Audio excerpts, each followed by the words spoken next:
Our story begins around 290 million years ago, during the early Permian. The world looked very different from the one we know today. In the south lay the vast continent of Gondwana, bringing together Africa, South America, Antarctica, Australia, India, Arabia, and Madagascar. To the north, Gondwana had already joined Laurasia, also known as Euramerica, forming the main body of the developing supercontinent Pangaea. Farther away lay Siberia, Kazakhstania, North China, Darim and other smaller landmasses, many of which had not yet become fully incorporated. Between them stretched the Paleotethous Ocean, while the immense Panthalassic Ocean surrounded much of the assembled world. Over millions of years, continuing plate movements would bring these landmasses together and complete Pangaea. 250 million years ago, the southern continents of our planet were locked together in one vast supercontinent, Gondwanaland. What follows is the story of how that supercontinent was torn apart, and how the continents we know today were born. Then, around 183 million years ago, in the early Jurassic, something extraordinary began. Deep cracks opened across the heart of Gondwana. The Karoo Ferrar volcanic event had started. Within a few million years the eruptions reached their climax. Vast rivers of basaltic lava poured out across southern Africa, Antarctica, and beyond.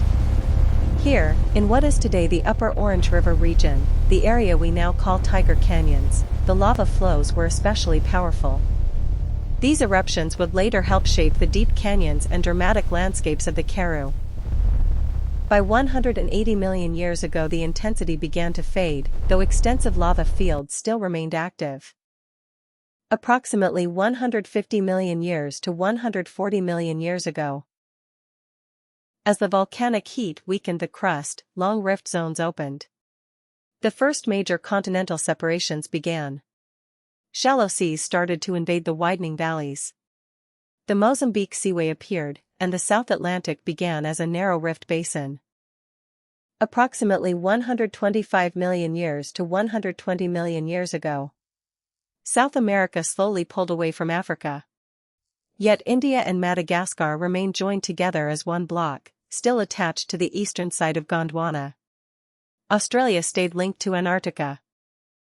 The period approximately 88 million years to approximately 75 million years ago. Then, around 88 million years ago, India finally broke free from Madagascar and began its rapid journey northward. A new ocean opened between them. The South Atlantic continued to widen. The period approximately 50 million years to 25 million years ago to the present day. 50 million years ago India collided with Asia. The Himalayas began to rise. By 25 million years ago the continents had nearly reached their modern positions. And today we see the final result of that long, violent breakup, the world as we know it.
The magmatic beginning.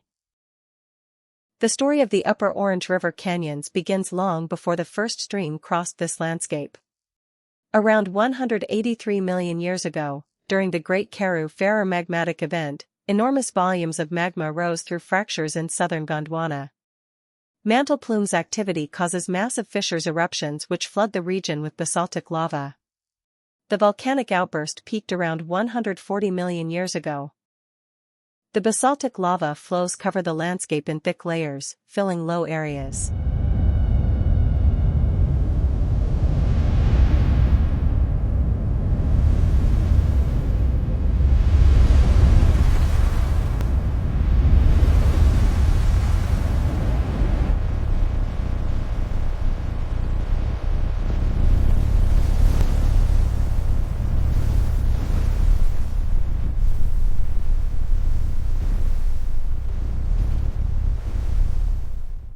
Cooling. At around 138 million years ago, the eruptions decrease and the molten rock slowly lost heat, it contracted and fractured. As the lava cools and solidifies, it forms a broad, fractured basalt plateau. Much of the magma, however, remained below ground, forcing its way between older sedimentary layers as sills and cutting across them as dikes. There it cooled to form the hard, resistant rock known as dolerite. Vertical and horizontal joints divided the solidifying dolerite into large blocks. These joints did not create the canyons by themselves, but they established the structural pattern that later weathering and erosion would follow. The geometry of many modern walls, pillars, and isolated blocks can still be traced to this ancient network of weaknesses. The developing landscape and the regional uplift. The southern African interior also underwent broad changes in elevation, climate and drainage during its later geological history, approximately 110 to 90 million years ago. The uplift of the interior was due to residual mantle forces and isostatic adjustments. These uplifts created joints which expand and linked, forming an extensive network of faults. As the land surface evolved, rainwater gathered in shallow depressions and followed the easiest routes downhill. The developing drainage did not cut randomly across the dolerite. It repeatedly selected joints, fractures and zones already weakened by weathering. Regional research records several later episodes of weathering, uplift, drainage modification and incision around the Orange River. Deepening of drainage. Over time the rivers deepen their courses, exploiting fractures and softer layers. Over millions of years, vast canyons are carved into the earth. As the crust continues to uplift, the river's power increases and carves several layers. Over millions of years this process completes the deepening of the canyon. The Upper Orange River. The Upper Orange River Canyon forms as a major drainage system. Over millions of years the Upper Orange River, also known as Paaiskloof Canyons, has carved this dramatic canyon system. The relentless force of water, combined with tectonic shifts, has sculpted these canyons, and even today, this powerful process continues, cuts it even deeper with each flood. The Paaiskloof Canyons. Within this landscape, the Paaiskloof Canyons and its smaller contributing channels gradually became established. For much of the year, this spruit may carry little visible water, and in places its bed can appear almost dry. Yet ordinary flow is not a measure of geological importance. The same route receives water again and again. During wetter periods, runoff from a much wider area is concentrated into the channel, and the work of countless separate events accumulates over very long spans of time.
Layer upon layer of rock has been slowly carved away by the relentless force of the river and the elements.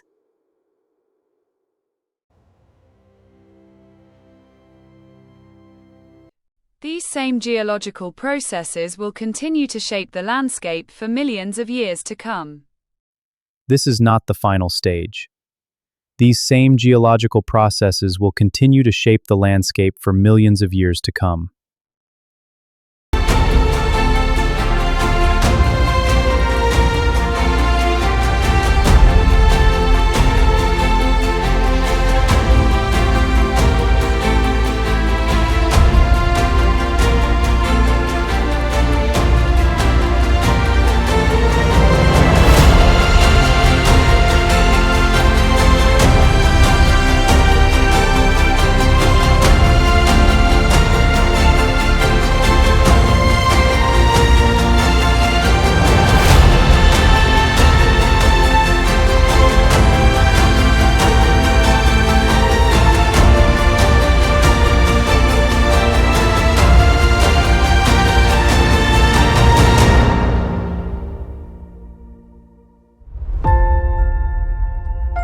Beyond the canyon itself, the same resistant rock and the same pattern of jointing continued across the surrounding landscape.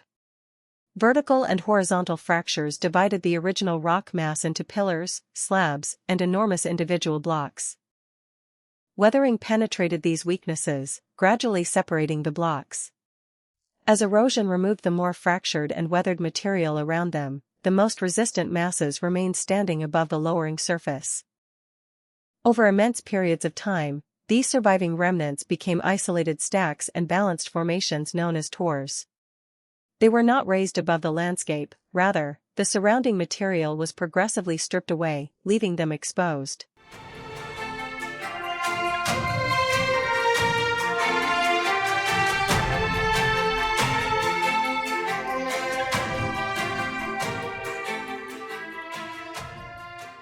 Much later, vegetation spread across the weathered terrain. Grasses and low shrubs occupied the open plateau, while the ancient rock remained visible in ridges, scattered outcrops and isolated tors. The grassland did not replace the geological landscape. It settled over it, following the shape of the hills and the structure of the ground beneath. Together, the canyon walls, the tors, the open grassland and the greener drainage corridors form the landscape seen today, a living surface established over foundations created in deep geological time.